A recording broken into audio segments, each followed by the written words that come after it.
quick question on the Evil Dead movie. I guess if you would know, why did he change the beginning of the storyline? Why? Who changed what? Like from one movie to the next? Yeah, like first it was the 5 kids that show up. First it was 5 kids show up, then some new people showed up in the second one, and then the third one in the Army of Darkness was Bridget Fonda. Here's the truth of it. When we made the second movie, we didn't have the rights to the footage from the first movie because they were made by different companies. We couldn't get the rights to our own movie. So we decided to just have some different people. And some people thought Ash was stupid enough to go back to the cabin again with some new friends because he had so much fun the first time around. Right? It just happened that way.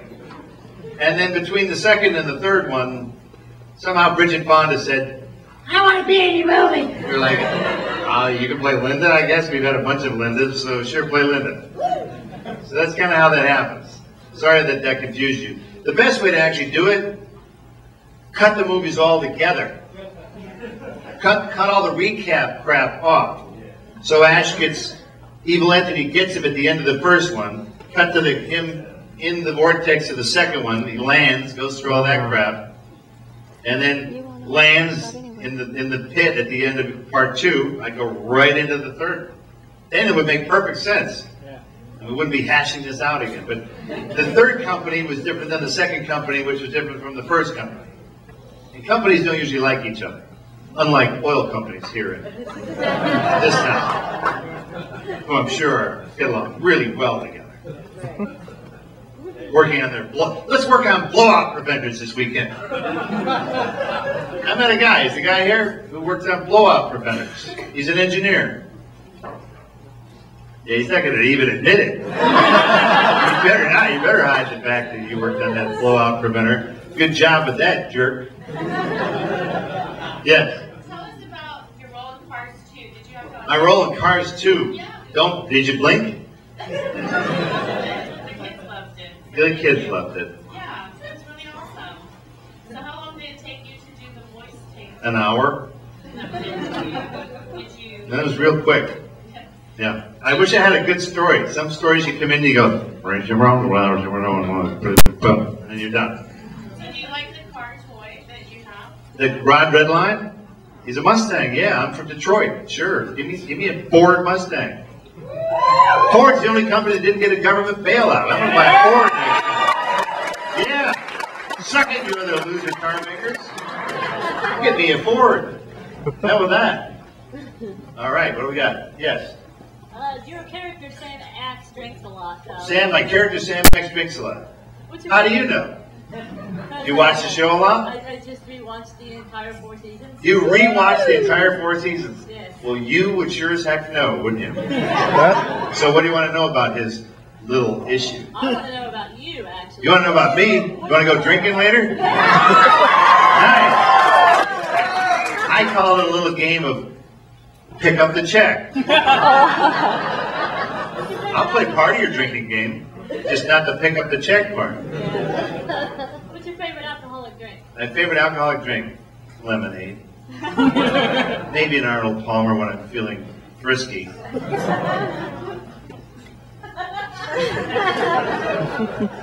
What does Rick Perry drink? What is his favorite? Sarsaparilla. I drink the blood of virgins. Yeah. Little governor Joe.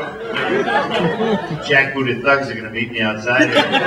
What do you say about Rick Perry? I'm just an actor. No, you're not. Not no more. You're not. Now you're an actor who can't walk. Is there somebody in the back? Yeah. Yes. Yeah, go for it. No, go for it. You extended yourself. Go ahead. I did. So do you believe Elvis is still alive? I believe Elvis is still alive.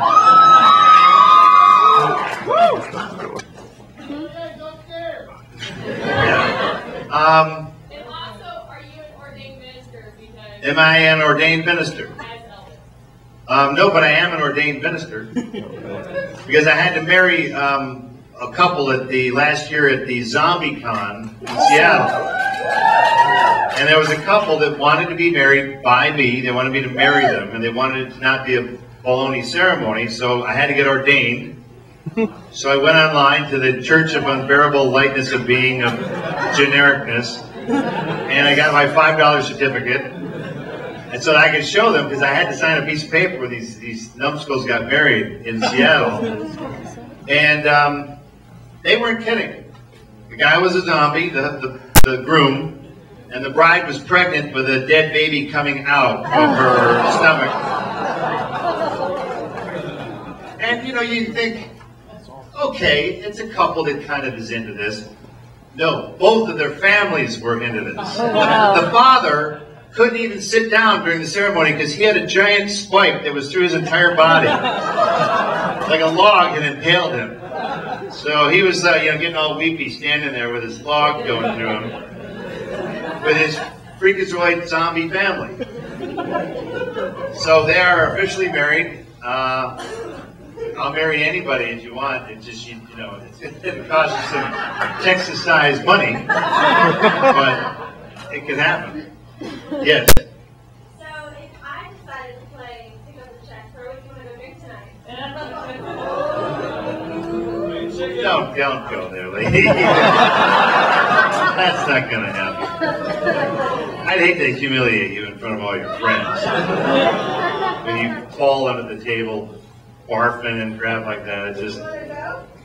You want to dance? Drink. No, I'm not going drinking with you, lady. I'm sorry. Nothing personal. Yes. Not with you either. No. How did I get to Medford, Oregon? I took a wrong turn at Klamath Falls. I went backpacking up there in Oregon, and I didn't see anyone for a week. I did not see another human in the woods for another week. And I think I decided to move up there that day. So that's why I live up there. Because I have no cell service where I live. Yeah, there's nothing out there. There's me and guys who were tweaking in the woods. I had a truck. It was a Forest Service truck. I bought it, a used truck, at a used truck lot. But it was a Forest Service truck. It was a Forest Service green. You could see where they scraped the logo off the side.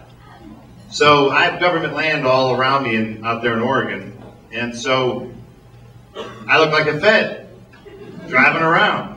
So I love taking my truck way back there because no one will actually mess with a truck that looks like a Forest Service truck back in the forest. It just kind of works out that way.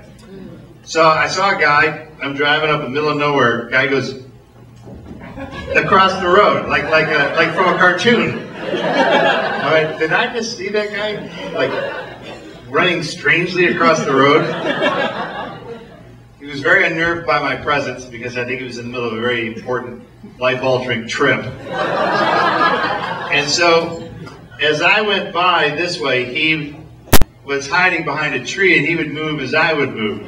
But he was bigger than the tree. So I just watched his, his fat belly, sort of going like this.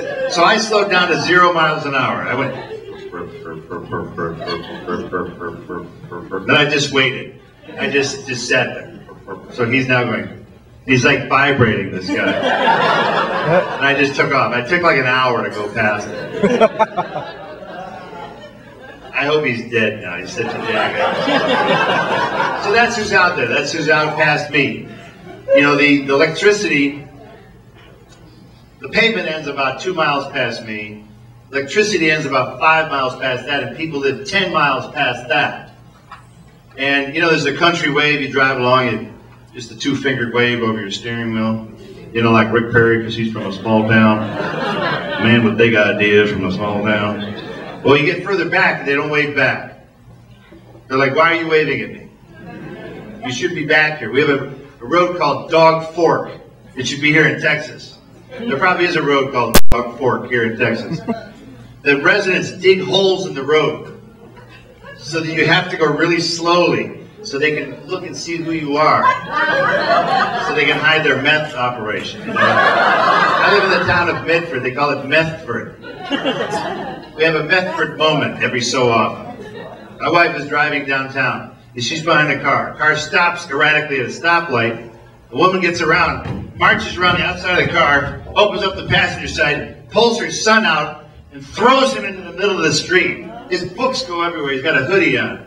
He's completely out of it, this kid. She just takes off. So there's a kid in the middle of the street. Some other people grab him and drag him out of the street, and so I guess he was doing something, tweaking something, or his mom was freaking out about something. And then in Medford, you'd see a woman standing on a street corner just doing this.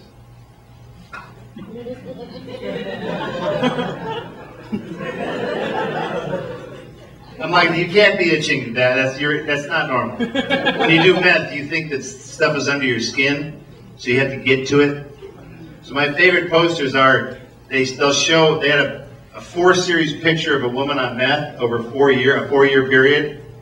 You got to watch her turn into a cadaver before your eyes. It was a great ad for meth. I mean, just try it. It's not that big of a deal. You get meth mouth. If you smoke it, it ruins the enamel on your teeth. But so, it's fun while you're doing it, man. Yeah, so that's my town of Medford.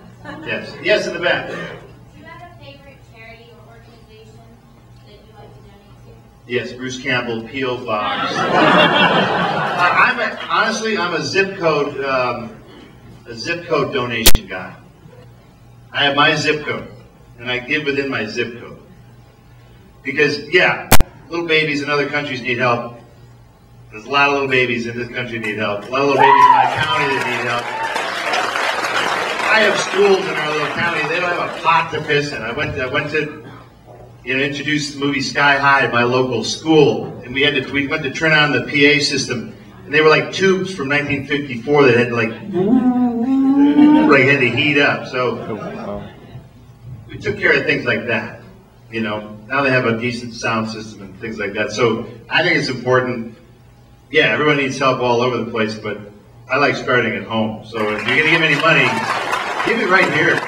Right here. Plenty of people in Houston are sucking eggs. Well, not really Houston. Don't give anything to anybody in Houston. They got oil money. They're fine.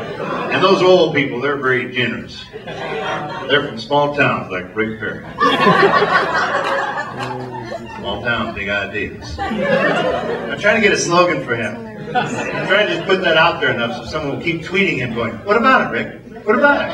Small town, big ideas. Wouldn't it be hilarious if he adopted it? Rick Perry, small town, big ideas. Because he doesn't, these guys are jackasses. They don't know anything. Oh, that sounds like a great slogan. Let's do it. Yes. For someone who doesn't have a chin, what's like to have a beard? What's like to have a chin? It's a burden and a responsibility. But, use it responsibly if you get one. You have it. Yes. What's the latest news on Bubba Nosferatu? Latest news on Bubba Nosferatu. The script is still what it was. It still is what it is. I've just learned over the years, I've made a lot of bad movies, and it usually starts with the script. So I hope Don Coscarelli makes the movie, but I don't want to make the one that I read. So we really need to get him. Here's a petition for you. I don't know if Don Coscarelli has, if he tweets, but does he? Tell him if he gets Joe Lansdale back to write the script again, I'll be in the movie. It's that simple. Tell him that. I said it right here on this page. Because it's all about the script. The script for a motion picture is the blueprint. If your building blueprint goes like this, that's what your building's going to look like. So it's the same with scripts.